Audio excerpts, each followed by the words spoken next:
The No Nonsense Roundtable. It's a weekly show broadcast on Rochester, New York's 50,000-watt iHeart radio station, News Radio Wham 1180. The host, Dom Geneva, interviews guests from all walks of life, all with amazing stories to tell. What you are about to hear is a recording of a previous broadcast without the breaks and commercials. Now, here's host, Dom Geneva. Well, good morning, everybody. You're here listening to the No Nonsense Roundtable, and we have an especially interesting show for you today because I have an individual with me who is, we call him the presumptive elected mayor of Rochester, and his name is Malik Evans.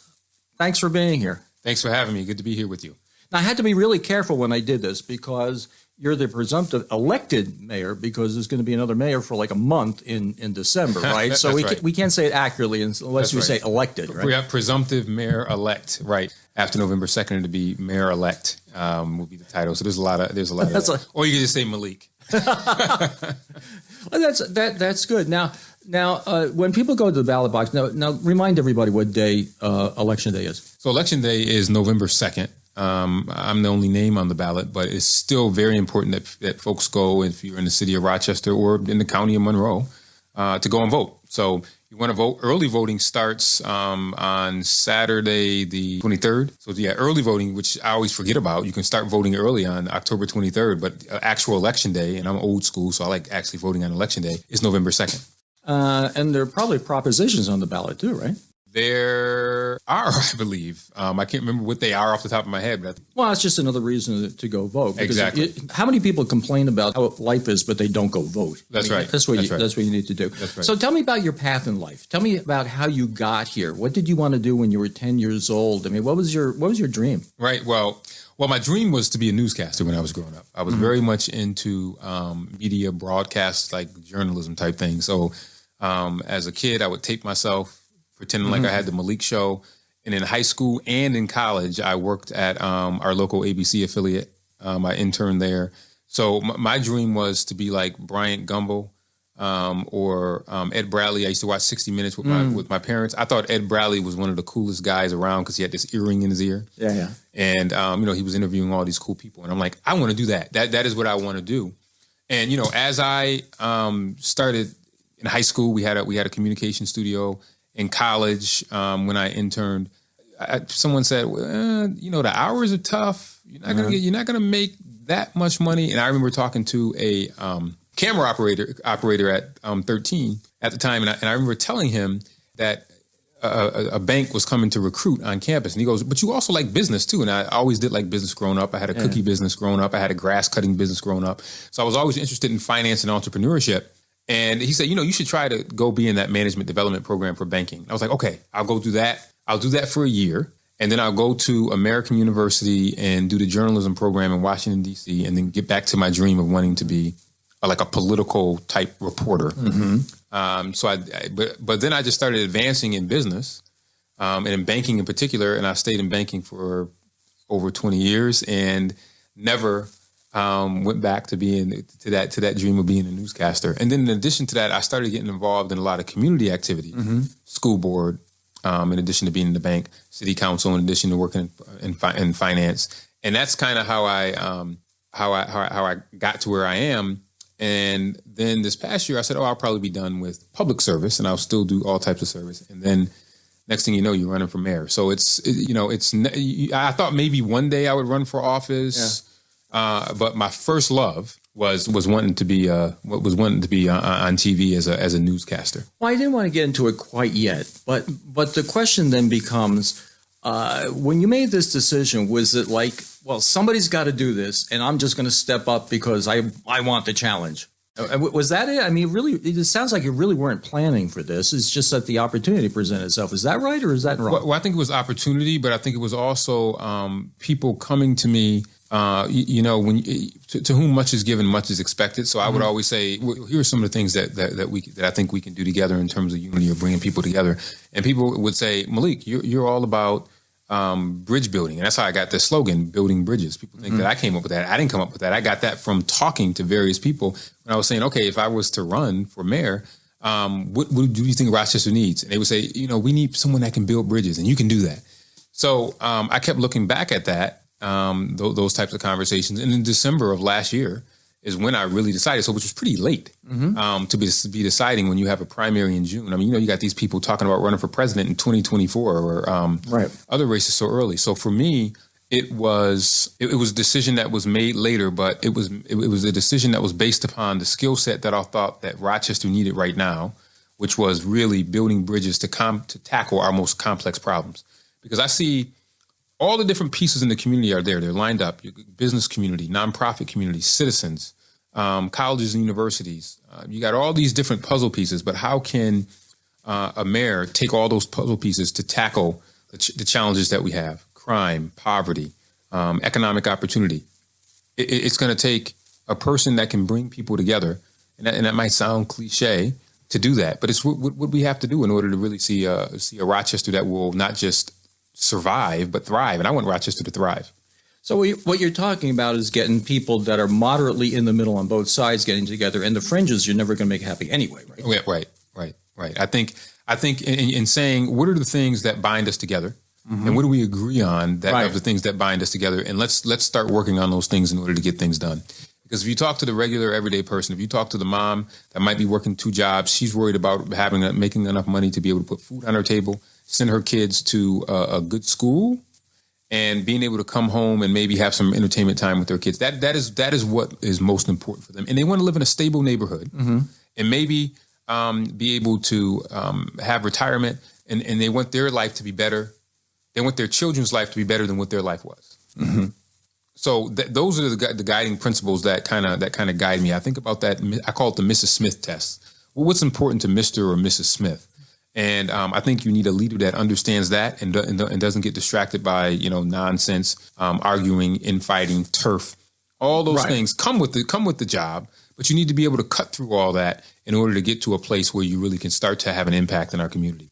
And I think that is what people are looking for. They want results, but they want a person that can lead by bringing people together to help get those results. And I think over the years we've become very tribal. You think so? Oh, absolutely. I mean, even more so. I think media plays a role in that, and just society has kind of built these tribes.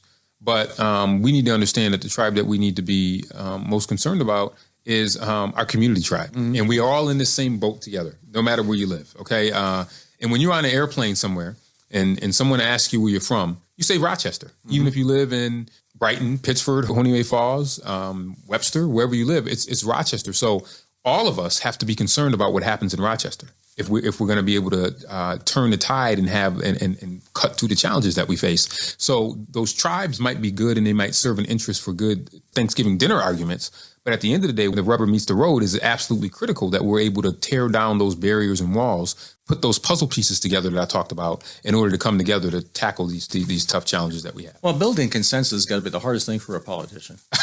Yeah, absolutely. Absolutely. Because it's important to get people to think outside of their own way of thinking. And I used to always say this to young people. It's important for you to stand in someone else's shoes, even if their shoes stink and don't smell good. You got to put your feet in those shoes. And when you're able to do that, you're able to then expand your mind a little bit because you have someone else's shoes on. And that's something I'm very good at. I can see where a person is coming from. But that takes humility. That takes the ability to see how people may see you because of what you're saying. So that's what we have to ask people to do in order to start to bring about the change that we want to see. Look at where a person might be coming from, and then I think we can have success that way. Well, I'm Dom Genova, your host. I'm here with Malik Evans, the man who will be mayor of Rochester. I mean, I guess that's kind of a safe bet. If I wanted to put money down on this thing, I would have to do that because you're the only person on the ballot, and God bless you. God willing. God willing, you will be. But we're talking during the break about a couple of keywords. We're talking about responsibility because responsibility goes both ways. It does. Responsibility absolutely goes both ways. And I say to folks, when sometimes I tell folks I don't have a magic wand and I'm not going to be able to solve all the problems of the city of Rochester day one. I'm not going to go into the mayor's office, take out my briefcase and have a wand to solve all of the problems. The success of Rochester and the success that we will have on this community will be placed upon the citizens and some of the responsibilities that we take within our community. So if you're in a neighborhood, what are you doing to make sure that it is safe? What are your roles? And I always tell people that in order to help transform our communities, people have to look at where they are at in their respective places and stations and see what they can do to help solve those things. Government can sometimes help create the conditions for it, but it is really the people that have to have the responsibility. One of my favorite things I talk about all the time, and my team is probably tired of me telling this story, but there's a story of, not a story, it's a movie that I like, and I went and watched it. They know I'm going to say it's a Clint Eastwood movie. I think it's High Plains Drifter. And you got all these bad guys running the town. They're worried about the bad guys coming in to run the town. And Clint kind of goes in there and arms the residents. Yeah. He gets them all ready. They're all ready to fight these guys. And then when it's time for the fight to happen, Clint looks at them and says, listen, I'm out of here. And they say, wait a minute, where are you going? Because they then had the power to help solve their problems themselves. And they just needed a leader to help them believe that they had the ability to set their community the way they wanted to see it. And that's what I see the role of the mayor is. The mayor is the cheerleader, the orchestra conductor, the person that creates the conditions to allow our neighborhoods to be strong, to say, you know what, we're not gonna allow bad schools to be in our neighborhood. We're not gonna allow drug dealers to be in our neighborhood. We're going to be positive and push for home ownership in our neighborhood. We're going to push for entrepreneurship in our neighborhood. We're going to speak up and say that we are going to say no to people walking around shooting at each other in our neighborhoods. And that is what responsibility is. It is not just the responsibility of your elected leaders. It is also the responsibility of the citizens. But your elected leaders have to know that you have to feel empowered to know that you have the voice to be able to produce transformational change. Well, in essence, you're saying the message that John Kennedy said years ago. Ask not what your country can do for you, but what you can do for your country. And that's what a leader does, right? That's right. That's right. Because there are people, what can you do for your community? Right. What can you do to be there? And people have to understand that even if they feel as though they don't have the power, that they are empowered to be able to have that change. And that is one of the things that I am absolutely critical on. So when I talk about neighborhood empowerment, when I talk about citizen empowerment, that's what I mean. Because some of the best ideas that we have gotten in city government over the years have come not from elected officials, but have come from citizens that have sat in the neighborhood charrettes or have sat in community meetings or have sat in block clubs and said, this is what we want to see for our community. Here, government, help us to be able to do this because we don't want you to give it to us. We want you to help us help ourselves. And I think that if we are able to do that, not only do folks feel more empowered, but they're also more invested in their community. What is the most daunting thing ahead of you? I think one of the most daunting things is public safety, because if you don't have public safety, you can't have anything else. Public safety and economic development go together like love and marriage, like a baby in a carriage. If you don't have a place where businesses feel as though their employees are going to be safe, you won't have economic development. But at the same time, if people don't feel safe, they won't want to live in your city. But at the same time, they also want to make sure that they're respected by law enforcement. Law enforcement wants to make sure that they are respected by the citizens. So it's a two-way street. So that is an absolutely critical component. And you have to have a great police chief that can have the respect of men and women in uniform. But then they also have the respect of the community. Right. And that is a tall order. That is tough to be able to do. So I think public safety is absolutely critical because it is part and parcel of what will happen in a city. If people feel safe, they're more likely to stay there. They're more likely to invest. If citizens feel respected and trust with the police, they're more likely to help solve crimes and give tips when something happens. But if they don't have that trust, then that won't happen. So on both ends of the spectrum, public safety is probably one of the number one priorities that is absolutely critical and important. But it is a major, major challenge in any urban city across the country right now. Well, like anything else, I mean, if you take a look at even analogous to buying a house, okay, what's the condition of the house? Does it need to be torn down? Does it need to be repaired? Does it need to be renovated? I mean, and that's got to be the task that you're looking at. I mean, some of this stuff is pretty good, needs to be just tweaked, and some of it needs to be maybe overhauled completely. That's right. That's right. You look at the bones, right? How are the bones? How's the structure? Right. We have a solid foundation. And in many instances, we have a solid foundation, but we might need to take the roof off. We might need a new roof. And in many places, sometimes we might need to take it all down, dismantle it, and start over. But I think that we have a lot of the building blocks in Rochester in general. When you look at the higher education community, when you look at the business community, when you look at some of the strong nonprofits that are in Rochester. So a lot of the folks that are there, they're there. They're those puzzle pieces that will help help us to be able to put together a 21st century Rochester that will be able to thrive. But they need a leader and someone who is saying, come with me. And by doing that, I think we will be able to have some success in Rochester. What are the hallmarks of good economic development in your mind?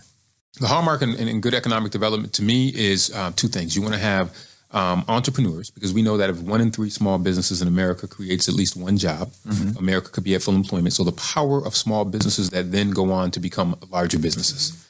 And that those small businesses have access to 3 things: access to capital, that they have access to good business acumen, and that there's a great, strong ecosystem that to be able to be there.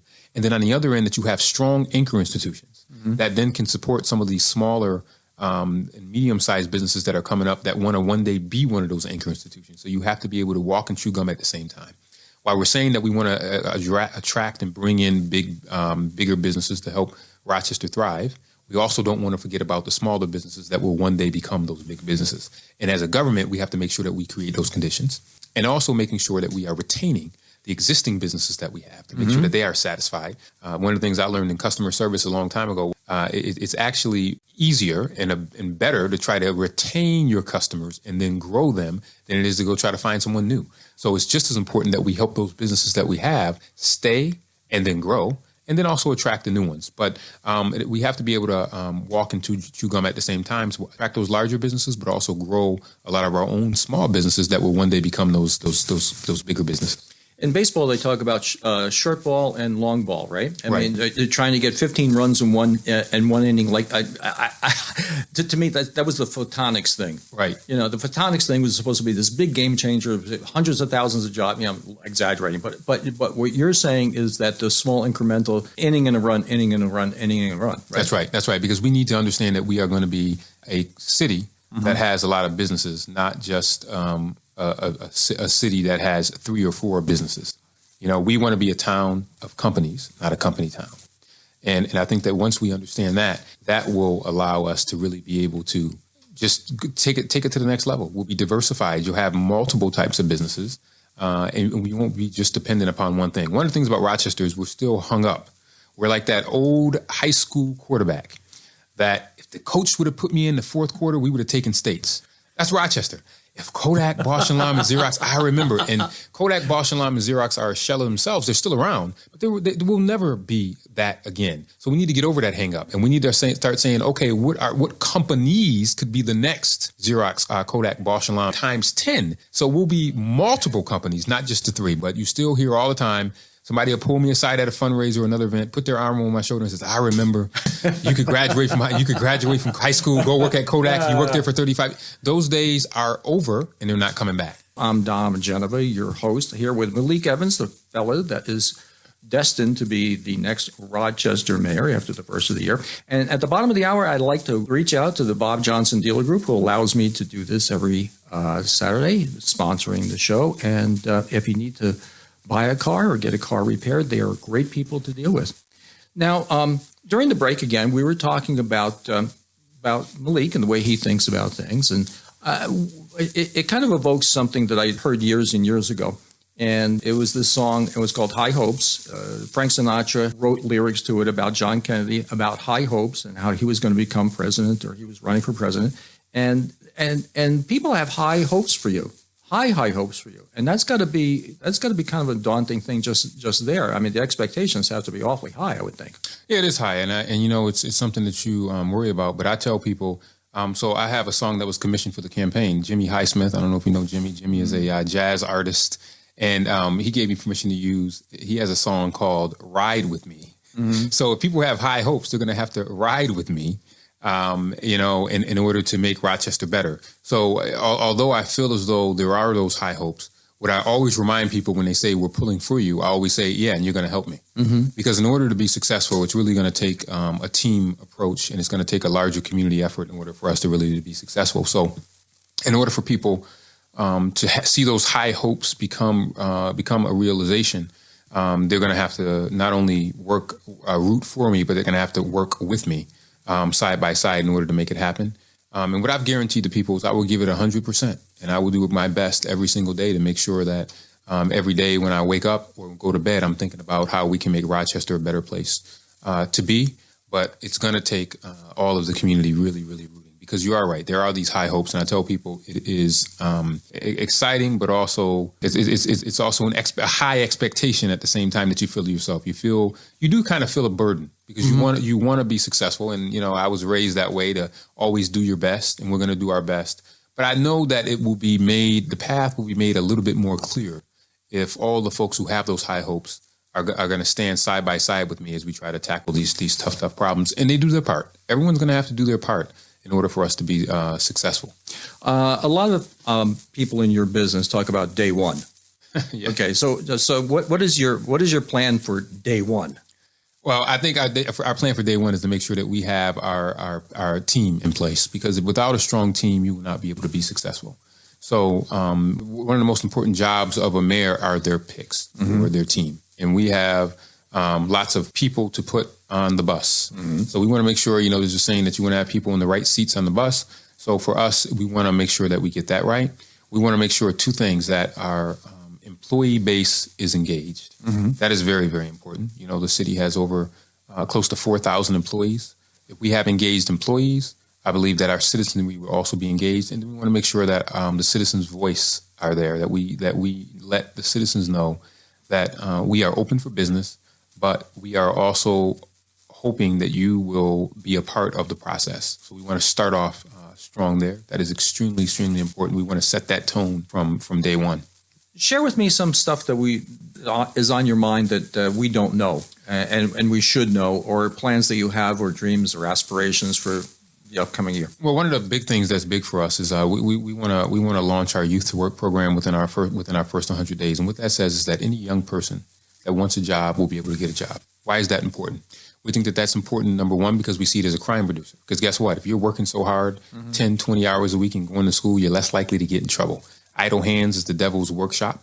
And we want to make sure that none of our young people have idle hands. So that is a major, major priority for us in the first 100 days, to ensure that during the year, but also over the summer, that our young people are working, because we see that as a crime reduction tool. It's also going to give them the skills that they need as they grow to be successful. So that is extremely important for us as we look at the first as we look at the first 100 days.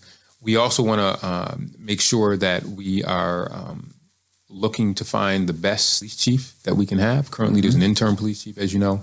And if we're going to talk about public safety, we have to make sure that we have a great leader that's going to be there. So public safety will be very, very important in the first 100 days.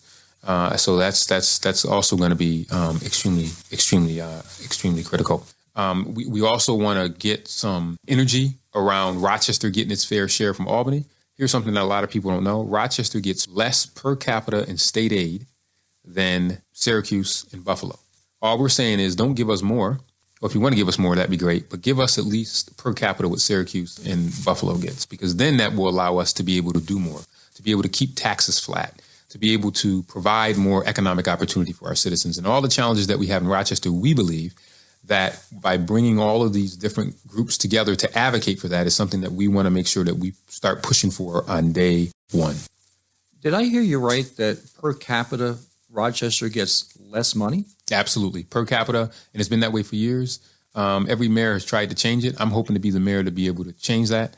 But to me, it is an A1 priority. Rochester gets less than Buffalo and Syracuse per capita as it relates to state aid. And it's been like that for years. What in God's name could be the reason for that? I can't conceive of that. I think part of it has to do because when you look at recovery, Rochester, even though we lost Bosch Alarm, Kodak, and Xerox and all the tax base from that those companies provided, Rochester still, from a financial perspective, has always been able to still do well. Okay. So we haven't had, knock on wood, these financial crises where we've had to go to the state and say, they would say, oh, you guys may get less, but look, you're doing just fine.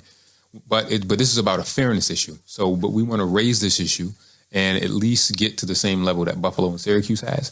And I think that the way we can do that is by enlisting business, government, bargaining units, and regular everyday citizens to say, Albany, look at us, don't forget us, and just give us what we deserve, which is the same amount per capita as Syracuse and Albany. So, and what you're saying is, in essence, is that to triage the patient, I mean, a little bit more for us could give you much better results than putting money someplace else. And putting money someplace else, absolutely. Absolutely, because, it takes tax revenue to run government. And what if we didn't have to raise people's taxes in order to get more revenue to do basic services if we were just getting our fair share in state aid? And it's not like we're asking for more. We're just saying give us what we think we are owed per capita, the same as the two other big upstate cities are getting. That's interesting.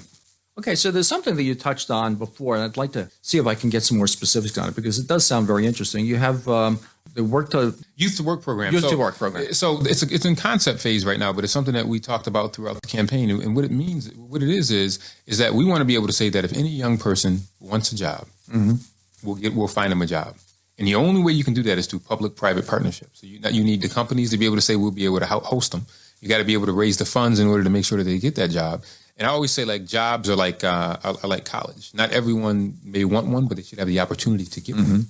And we want to make sure that any young person that wants that opportunity to be able to do that. We see that as a way to keep kids engaged, off the street, and out of trouble. But we also see it as a way to also make sure that they get the training necessary to be able to compete in this global economy. So they'll be getting skills that they can then transfer to other things. So we see that as an overall plan that will reduce violence. We see it as a plan that will put young folks to work and give them a strong work ethic and provide some employment skills for them as they grow. And, hey, they may be able to make an impact on wherever it is that they're going. So imagine, 100 companies or 200 companies committing to saying, you know what, we're going to have some of these young folks coming to work. Well, I'm here with Malik Evans, a nice fella who is, after the first of the year, going to be mayor of Rochester. And we're talking about life in Rochester and whatever. Not all the questions I have are all that serious. How'd you meet your wife? I met my wife. Well, I met my wife, she was running a career panel for students, and I was invited to present at the career panel. Ironically, it was in a church basement, the church that we would end up actually getting married in. And that was it. And the rest is history. That's where we met. I kind of met her, and she wouldn't give me the time of day. But you were persistent. But I was persistent. I knew people that knew her, and they put in a good word for me. That's why it's always good to have a good reputation, because people spoke on my behalf. To say, this guy Malik, you should give him a chance. Besides, he has those big ears and all that stuff. He may not be the best looking guy. He got a good face for radio, but there you go. But he's a good person. And and the rest is history. And we've been together almost 15 years and married for I can't even remember. 12, and a couple of young kids, right? Two boys, 10 and 6, 10 and 7. 10 and 7. So 10 going on in 11 and then one that just turned 7. So yeah, that's how we met. And so it's amazing how fast time goes. Okay, favorite sport? Oh man, football. Football is my favorite sport. Okay. I was afraid you were going to say baseball and Red Sox. Oh, no. Football and the Buffalo Bills. So favorite musician? Oh man, that's hard. Well, my favorite musician is probably Stevie Wonder. Yeah, I can see that. Stevie Wonder. We've been to his concert several times. He's just a boy wonder. And Rochester has quite a history in music with the Rochester Music Hall of Fame and Chuck Van Jones and well, let's talk a little bit about Rochester and all the great things we have. I mean, you got the Jiva Theater, you got Kodak, right? Listen, Rochester is, if you look, you can go anywhere in the country and you will have some connection back to Rochester, going back to Eastman Kodak. But even if you look at, our arts, Rochester, I think, is one of the best art cities in the country. I think we need to amplify it more. When you look at Jiva, when you look at RPO, when you look at RBTL, you look at the Rochester Music Hall of Fame, I think that we really are a place that has great assets in Rochester, and we just have to make sure that we amplify it.